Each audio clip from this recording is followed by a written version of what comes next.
How did I manage to fly to Australia in first class cheaper than economy? And just why do you have to bribe your way into the airport? I found out in this week's video as I took a flight halfway around the world on Qatar Airways' longest first class flight. A very good morning from Cairo in Egypt, and today we're off on an adventure halfway around the world on a cracking deal I've got. So we're taking a flight today on Qatar Airways from here in Cairo, who I believe go from Terminal 2. This is Terminal 3, attached to the hotel that I've been staying in. So I think they said that there's like a way to get between the two terminals by walking. I don't know. Let's go and have a look, see if we can get through to Terminal 2. But that sounded like a job easier said than done, as I followed all the signs to Terminal 2 to be met by a chained locked door that I couldn't get through.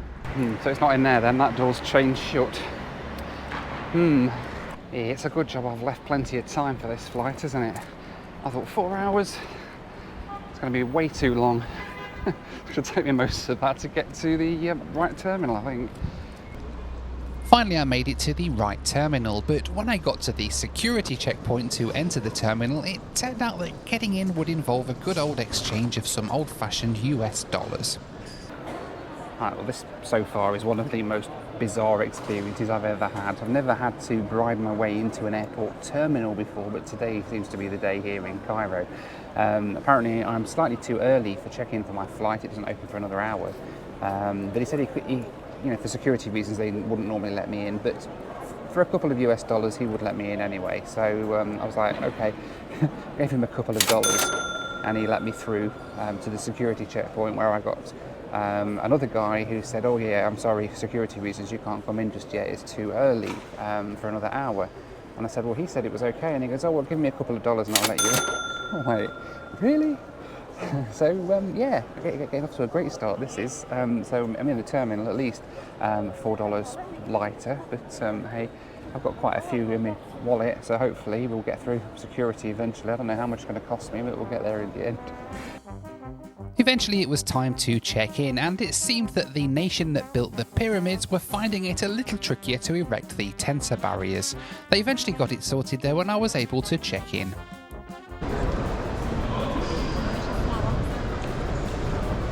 Hello, good morning. Check in, please. Oh, Sydney. Perfect. Thank you very much. This one from Doha, Sydney. Wonderful. Thank you very much. Nice. Thank you. Have a good day. Check-in all complete. It was time to head through security and find the lounge. This is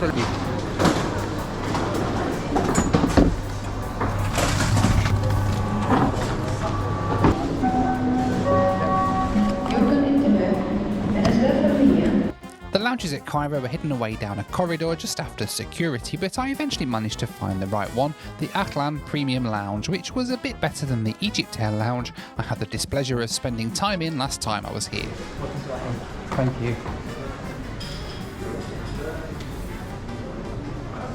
This one is quite modern, and it's got loads of little seating areas you can go and sit in, as well as a good selection of food and drink too. Hi and welcome to the Ahlan Premium Lounge here at Cairo. This is a bit nicer than the Egypt Air Lounge over in the other terminal here. I had the misfortune of having to sit in for several hours a couple of years ago. This is quite nice actually, like the whole of Terminal 2 here, it's quite a nice terminal, and the lounge is nice as well.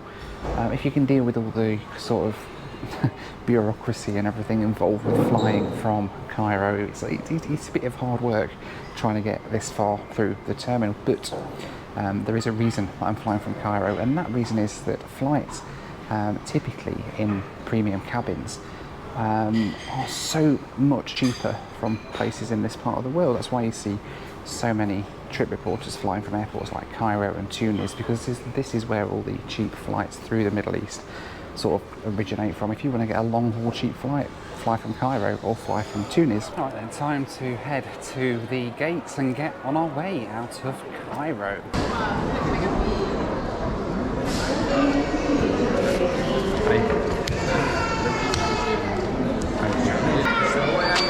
Thank you. My first ride today then was a short hop in business class on board this Qatar Airways Boeing 787-9 Dreamliner down to Doha in Qatar. Hi, how are you? Welcome to All right. Please enjoy the Thank you. flight. Let me assist you, sir. Thank you. Seat number, sir? 7A. Qatar Airways have the Q suite on this flight, which for a 3-hour flight isn't bad at all. Alright then, welcome aboard Flight 1. This is a Qatar Airways 787-9 Dreamliner. They call it first class on these Middle Eastern routes, but actually it's a bit of a misdemeanor because this first flight between Cairo and Doha, well, it's the Q suites basically. They call it first class, but it's not. It's just business class. For some reason, it's kind of like how American Airlines call it first class, but it's still really nice. This is a 3-hour flight down to Doha. The crew came round with a pre-takeoff drink, and it wasn't too long before we were pushing back from the gate and getting on our way out of Egypt. Cairo's a really cool airport to take off from because as you taxi out to the runway you can see all of the parked aeroplanes parked up at the side of the taxiway. It's like taking a trip back in time or to some sort of flight museum. We held short for this Emirates 777 to land, and soon after we were lining up on the runway and getting on our way to Qatar.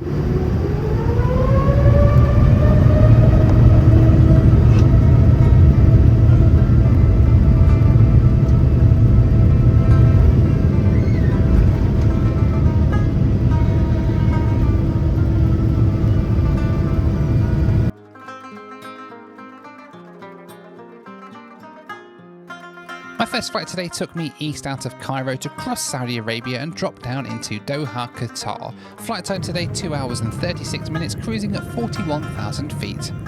Not long after takeoff I put the bed down and got some sleep for the remainder of the 3-hour flight across to Doha. By the time I woke up from my kip we were on our approach down into Doha Hamad International Airport.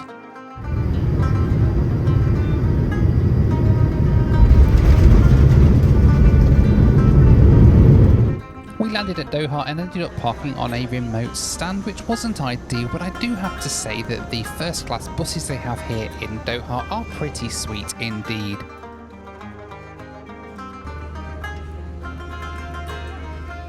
Alright, welcome to Hamad Airport in Doha. There's my old friend Lumphead. How you doing, mate? Right, we're going to be going to the Al Safwa Lounge today because we're in first class, baby, from here to Sydney on board the Qatar A380. It's going to be amazing. Hello, how are you? Thank you. Oh, I'm sorry. Good, thank you so much. Good, Have you good, been good. here before, sir? No, first time. Okay, sure. Let me introduce you to the facilities. Okay. We have the main dining over there. Uh-huh. We serve a la carte. And on this side, we have the deli dining. We serve salad, sandwiches, sushi. Okay. And if you need the washroom, it's on the first right Okay. corner.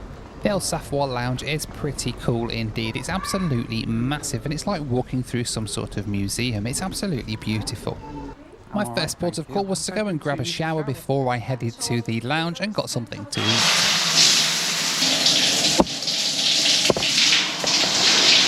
Welcome to Al Safwa Lounge, sir. Thank you very much.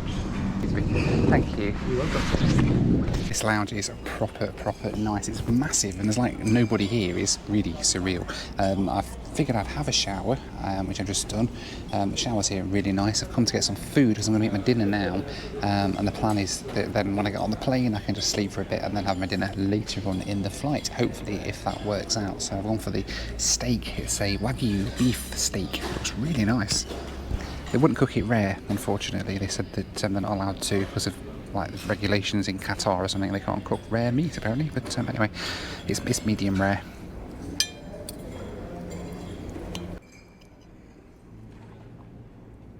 Seems rare enough to me. Oh, it's nice. It's a nice beef. Alright, then time to go and get on the plane. There's 2 reasons I'm excited for this flight. Not only is it Qatar Airways' longest flight in first class, 14 hours all the way to Sydney, but also it's on a bit of an aviation geek sort of dream plane. I'm flying on the A380 in first class. It's going to be epic. Let's head down to the gate. They've got an Apple store here now. I wish I knew that before. I was looking for one of those here last time I came and they didn't have one, but now they've got an Apple store. Good to know for next time. You know, isn't it strange? 20 years ago or so, Qatar was a country that you probably wouldn't even have heard of if you were from outside of the Middle East or Asia. A country that was not even on anybody's radar. And yet here we are 20 years later, potentially one of the world's busiest transit airports with one of the world's best regarded airlines, connecting people all over the world. Isn't that incredible? The scale that this place has grown and the scale that Qatar has been put on the world map, in main part due to the fact that it's a massive transit hub like this. Just amazing, isn't it? I got down to the gate where we waited and waited a little bit more, and eventually it was time to get on board the Qatar Airways A380. Time to get on board the Qatar A380. Except it turned out we were not about to get on board any A380, not just yet at least, because the one that was sitting at this gate was a broken A380. After waiting at the gate for about 25 minutes, we were shepherded into a lift and taken downstairs to a waiting bus. Alright, so it's all gone a little bit weird. We were all supposed to be boarding this A380 here, but it seems that we've all been sort of shepherded downstairs onto buses, no announcements or anything, so people are a little bit angry. One woman in front of me said she paid $18,000 for this ticket, Sydney, and they wouldn't even tell us what we needed to do or that the flight was delayed. It's now half an hour after we were supposed to leave, and we're still on the bus here at Doha, so yeah. Not doing brilliant, but hopefully we'll be on the bus on the way over to the plane very soon, wherever our plane is, and on our way over to Sydney. I mean, it's a long enough flight. Hopefully we've got time to make up a bit of time, and which means I'm more ready for sleep when I get on board, I guess.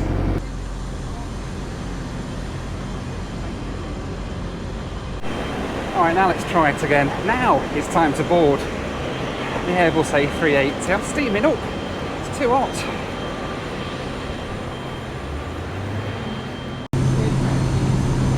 Hello, how are you? Great, how are you doing? Alright, thank you very much. Good, 2K. Mr. David is 2K. Thank you. So here we are then finally on board an Airbus A380, and it's in this amazing 121 configuration up here in first class. The only problem was that it was an A380 that felt like it was a sauna. Alright then, finally welcome on board the Qatar Airways Airbus A380. I've been waiting to get back on an A380 for a very long time. They're finally flying them again. This one's going to take me 14 hours down to Sydney in Australia, and look at this. This is the first class suite. There's only 2 rows of first class on the A380. Upstairs, right at the front, 2 rows, that's it, and it's just basically in a 121 config on both sides, which on an A380, a 121 goes a long way, as you can see. A massive TV screen over there, we've got like a light fitting thing over there, a extra seats there that you can sit on, or you can have a guest round for dinner or something, because the table pops out in between, so you can have a guest round to come and eat dinner with you. 3 massive windows, storage down here. We've got down here literature in there. We've got some remote for telly and a bottle of water right just there. They've come around with some champagne and an amenity kit, and as well some sleepwear, which is white company stuff. I think I've already got some of these from when I flew on the Q Suites once. I don't know if these are different, we'll see. And then on this side we've got all the controls for the seat down here. I think that's, what's that for there? Seat controls, lighting, something like that. Seat presets, privacy. We can sort of arse about with that a little bit after takeoff. Headphones down there as well. The only thing is they're quite open. Considering that the Q Suites have got a closing door in business class, these don't have a closing door. This is as much as you're sort of exposed to the elements here. And as you can see on the other seats over there, this bit comes up and down. So you could be even more exposed if you prefer to be even more exposed.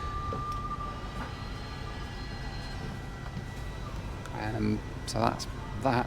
And it is blooming hot on this plane. I think they've literally just, this plane's been sitting for like a day, powered off or so, and they've just suddenly said, well, we need to be on this one. The flight attendant did say something about that the plane that we were supposed to be on has just come back from like an overhaul or something in Hanoi, literally just today. and it's turns out it's not quite ready to go back into passenger service yet. So they've kind of loaded everything on there, all the catering and stuff, and now they've figured out that actually we can't use that plane. So that's why we're now an hour after our original departure time, and we're sitting on this little greenhouse sweltering hot plane waiting to go still. But hey, never mind, it's all okay. I'm not in any rush at the other end. Hopefully we'll make up some time, but even if we don't, it doesn't really matter because I've got 14 hours of this to enjoy. So yeah, hopefully we'll be on the way soon. Alright, well they've asked me if I wanted to move forward a row to row 1. There's only 2 people, me and another lady, in first class tonight, so we've got the entire cabin to ourselves. So she's asked if I wanted to move forward to be further away from the galley and further away from business class. It's a bit quieter up here. I've got my own loo to review, private loo, look at that. That lady over there's got that loo. You've got your own loo in your own closet here as well on this side as well, so I'll show you that in a while. This is like a private jet. There is no getting away from that fact. And the crew have been absolutely lovely. They're so apologetic for all the problems that they've got, and for the heat on board this plane. They are so unbelievably apologetic, and we're just like, it's not your fault. The plane wasn't ready, and it's just, I think it's the ground handling staff, if I'm honest. It's the ground handling here. It could have been a little bit better organised, but hey. Okay, it's now an hour and a half after our departure time. Apparently the reason we're now further delayed, everyone's on board apart from one member of cabin crew who is unfortunately passed out due to the heat on the plane, which isn't a good sign, is it? So they're having to get a replacement member of cabin crew now to replace her on the way over. I mean, it is sweltering hot on here. It really, really is hot. It's got to be 40, 45, maybe 50 degrees on here. I can't even imagine what it's going to be like downstairs in economy with everybody crammed in. It's that hot up here, and there's only 2 of us up here. It's going to be crazy. So hopefully, well, if we get this extra member of crew, they can start the engines up and might get some airflow through the cabin. But eventually they managed to find an extra member of cabin crew, and we pushed back from the gate with about a 90-minute delay for our flight down to Sydney. And here was the moment I'd been waiting for. After over 3 years since I last set foot on one, it was finally time to get airborne on board an Airbus A380 once again.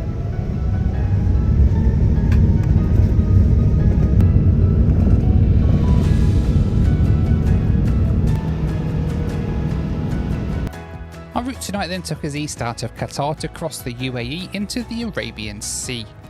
We crossed the Maldives and the Indian Ocean before coasting in over Perth, and then coasting out again over Australia's south coast before crossing Victoria and starting our descent into Sydney.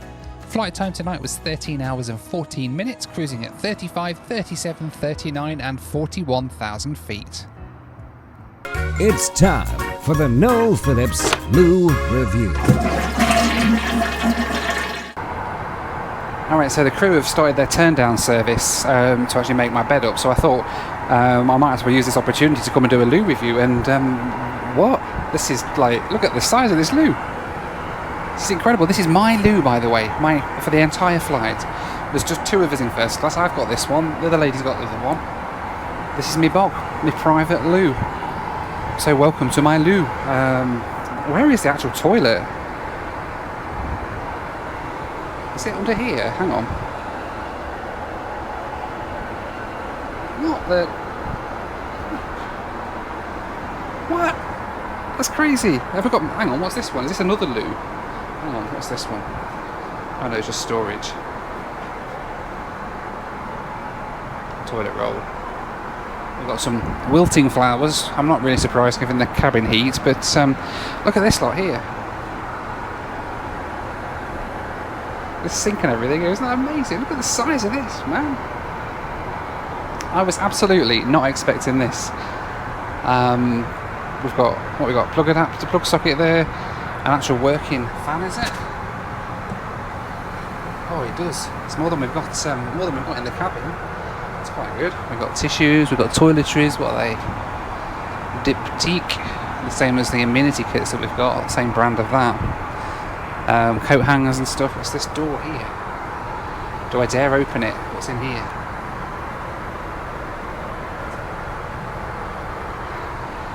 Not sure I dare open that. But like, what on earth? This is incredible. This is... Right, aside from the Emirates one, which is a bit bigger than this and has a shower, I've never seen an aeroplane bathroom as big as this. Look at this, it's incredible. I can dance in here. La, la, la, la, la. Do laps. Up and down the loo. Look at that, look. Fantastic. Anyway, so this is the loo, the A380 loo. This is my loo. I hope you like it. I will try and keep it clean for the remainder of the flight. I've got my jammies to get changed into, so I'm going to get changed into my pyjamas and then head back to my seat where they are making up my bed for me for the flight. This is literally like a private jet. It really is amazing. Never get tired of doing that. Very comfy pyjamas. Very baggy, actual baggy pyjamas. Have I lost weight? Or have they actually made pyjamas that will fit me? Quite like them. Very nice. Very nice. Yes, Queen. Yeah, anyway. So that's the loo on the, or my loo, should I say, on the Qatar A380. I shall be back to enjoy this loo. I might even come and have a lay down on these amazing seats in here. But yes, that's my loo. Let's go and explore the rest of the first class cabin. That was the Noel Phillips Loo Review. Alright, then I've come back from the loo from getting changed, and they've made up my bed for me, and this is a very comfy bed. Look at that. It's like an actual proper full height, full width bed. It's really nice. That's one thing you don't get in business class. In business class, your feet obviously end up going up underneath the kind of back of the seat in front of you in that weird sort of little cubby hole thing, so you sometimes feel a little bit squeezed. No issues like that in this seat. We don't have the door for privacy, but there's only like me and the other woman on the other side of the plane, so that's not really an issue on this flight, I don't think. So I'm going to try and get some sleep. We've got 14 hours until we land in Sydney, and then we'll wake up whenever we wake up and figure out what we're going to do next and how much longer we've got on the flight, sort of thing. So yeah, I will see you in the morning. Good night.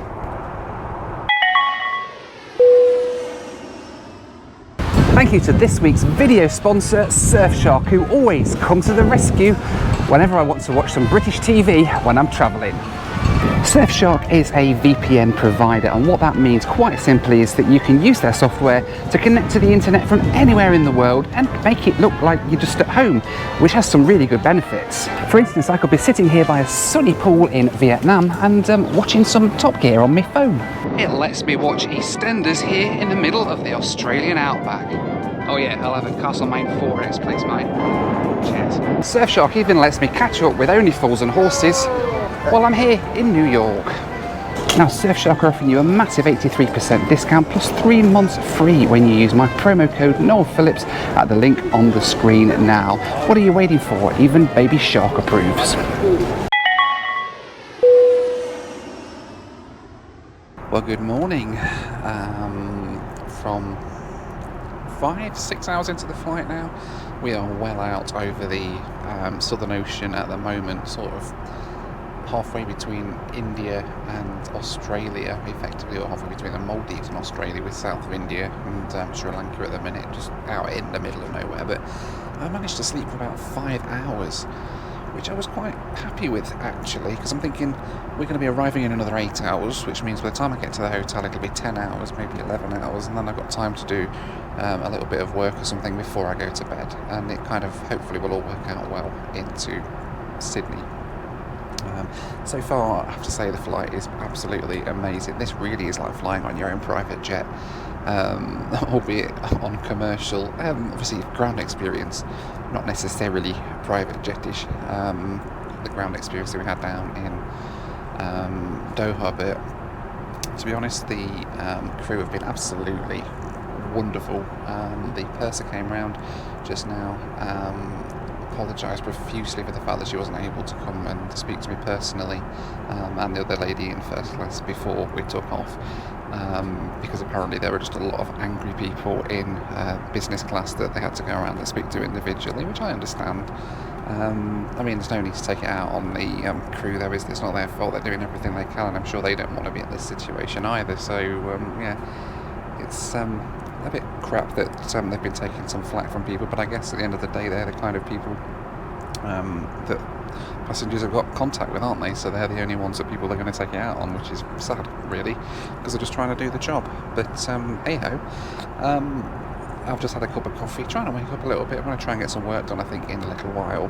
We've got 8 hours until Sydney. Nothing to see out the window at all. We're just literally out over the open ocean right now. That's the only problem as well with the A380, is these windows. They're cool. It's like being on a spaceship. It really is. But look how far away the outside window pane is to the sort of inside window pane. You can barely see anything out the window.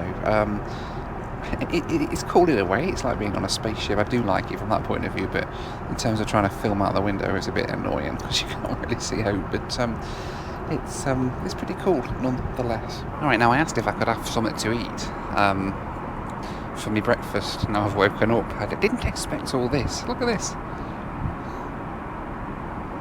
You can get a little candle, little candle, and yogurt and granola, and then I've got some like main breakfast coming in a bit. Like, what? This is insane. This is like a 5-star hotel breakfast or something. This is incredible. All freshly made too. Very nice.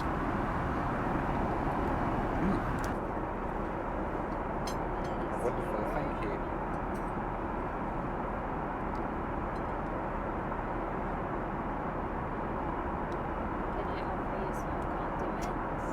Some ketchup, please. Yeah. Thank you very much. Can I help you with anything else? Yeah, that should be everything. Thank you. Thank you. Oh, look at this, look. An omelette with sausage and a few other bits and bobs. Very nice. Of course, a bit of ketchup. Seeing as they don't have brown sauce. What's wrong with you, Qatar Airways? You don't have brown sauce. So I found my way to the bar here on the A380. It's sort of upstairs between the business class cabins, I think. It's really nice. It's a fully stocked bar. There's like a little lounge area to sit in. It's a bit dark. The windows are all shut at the minute, but it's beautiful. Really nice part of the plane. So I'm going to sit here and have a glass of Coke or something, I think, and then head back to my seat in a few minutes. So the A380, at least up here in first class, doesn't have any overhead storage. Look. There's no overhead bins, and I was like, where do you put your stuff? Well, it's interesting because what have we got here?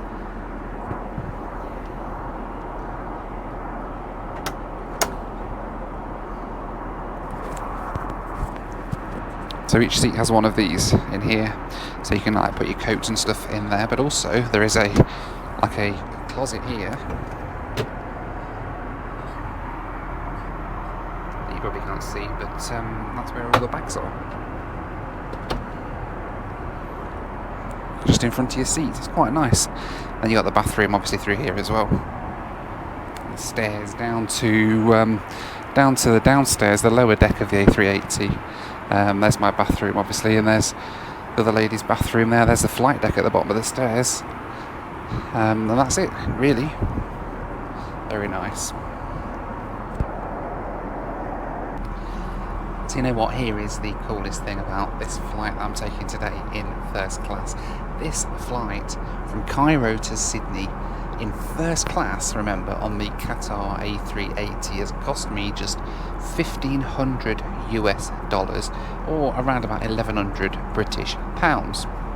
Now compare that to an economy class ticket from London to Sydney on the same airline through Qatar Airways, and you're talking about exactly the same price to fly in economy from London to Sydney as I've paid from first class from Cairo to Sydney. The reason for that is quite simple, really. Flights from North Africa tend to be incredibly cheap for business class flights. Now, I've told you all before about how the biggest way to save money when you're trying to book a flight ticket is to fly from somewhere that's not quite where you want to be going from in the first place. Case in point, if you want to fly from London to somewhere long haul, don't book a flight from London, book a flight from somewhere else and either connect in London or connect somewhere else. Usually from the UK you're cheaper off booking flights long haul from either Dublin or the Scandinavian airports, Copenhagen, Oslo or Stockholm.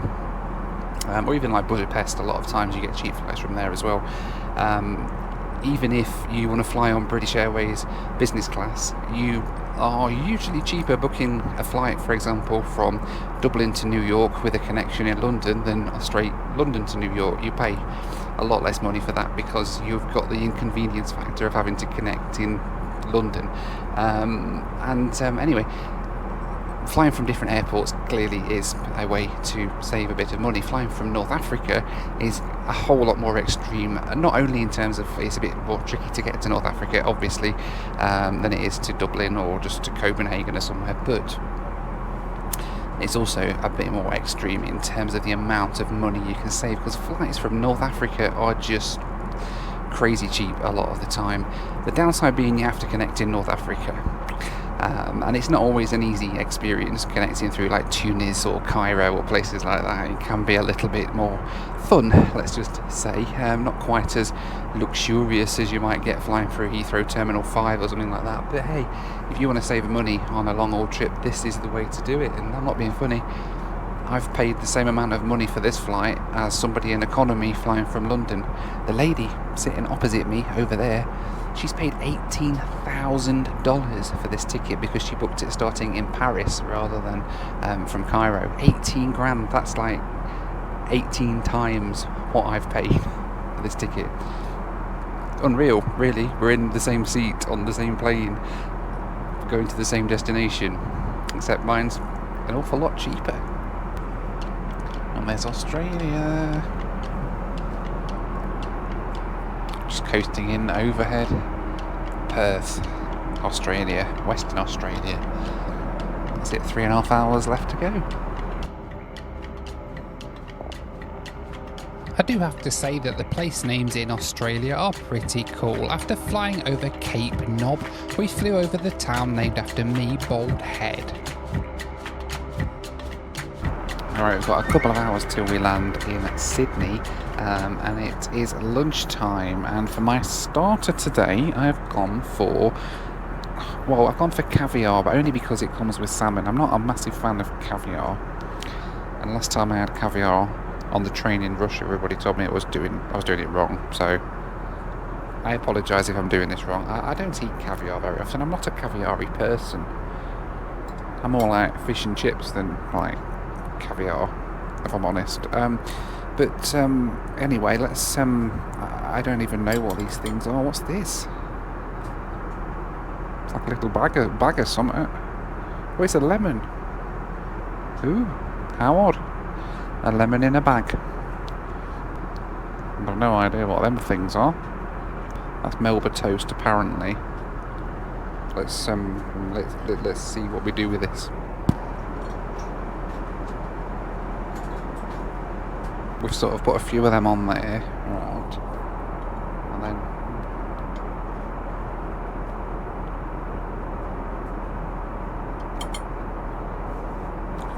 a bit of cream cheese. I don't know what this is going to taste like. We'll give it a go.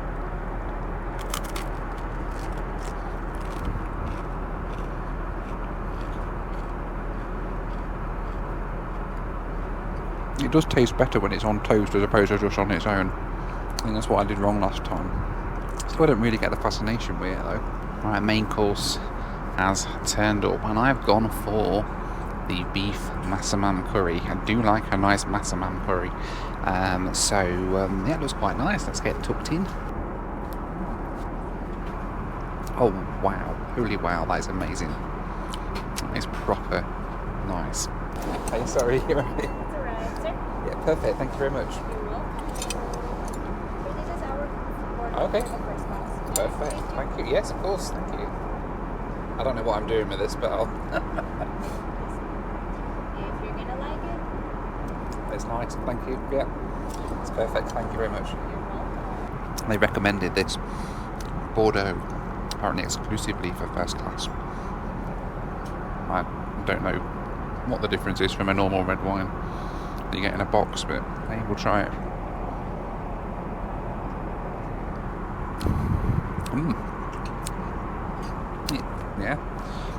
It's red wine. That's what it is. It's a Chateau du Cru Beauquilot St. Julien Grand Cru Class 2008. 2008. Okay. There you go, one of the finest wines of Bordeaux. It's a top performing wine rated highly by critics. It boasts a beautiful deep violet robe in the mouth. It exhibits a thick and luscious structure, a bit like me, as well as dense, okay, yeah, that's like me, albeit velvety and elegant tannins. What's a tannin? Its fruit is at once rich and dazzling, and it's finished silky smooth and wonderfully persistent. That sounds like me as well. And persistent if nothing else. There you go. Yeah, it's red wine. It's nice. I did look it up after the flight, and this wine cost over $300 a bottle, but even still it tasted much better when I mixed it with a glass of Coke instead. The sun started to set outside, and I took a nice pot of tea before we landed down into Sydney. And after a flight time of a little over 13 hours, we smashed down into Sydney, Australia.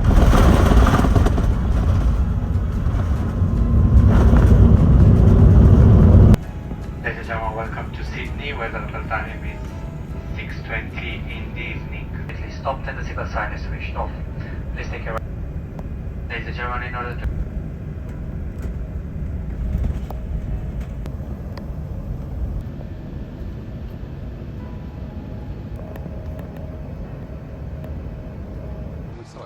I started doing this as a job, and No problem. Thank you, and we'll see you next time. Bye bye. Yeah, thanks a lot. See you Enjoy later. the weather. Thank you.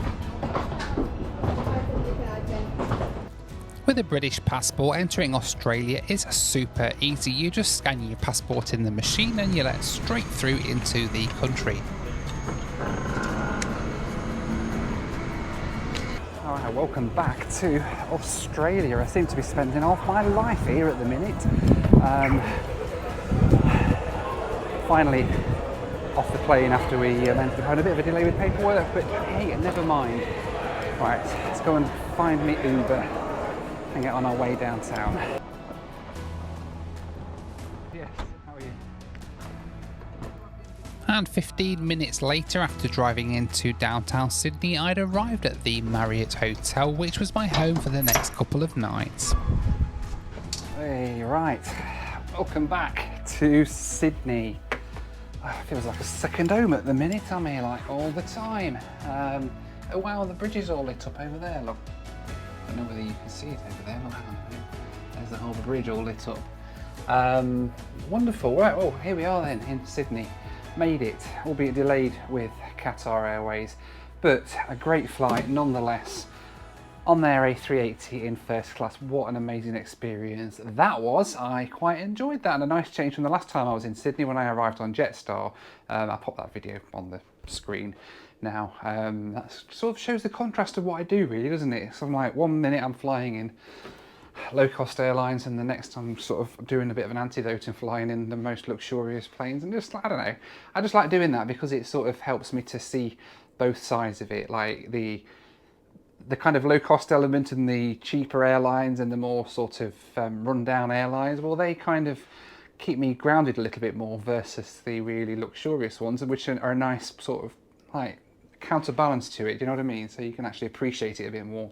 And I always find you can appreciate it more when you've flown on some like not so good airlines, and then you get to fly on a nice one like we did today. Anyway, tomorrow morning, in about 11 hours time from now, I'm back at the airport because I've got another flight to do with another really cool airline on a really cool plane as well. So make sure you hit subscribe so you don't miss that. And I'm off in the meantime to try and get a little bit of sleep. So thanks so much for watching. Take care. And I'll see you next time. Bye for now.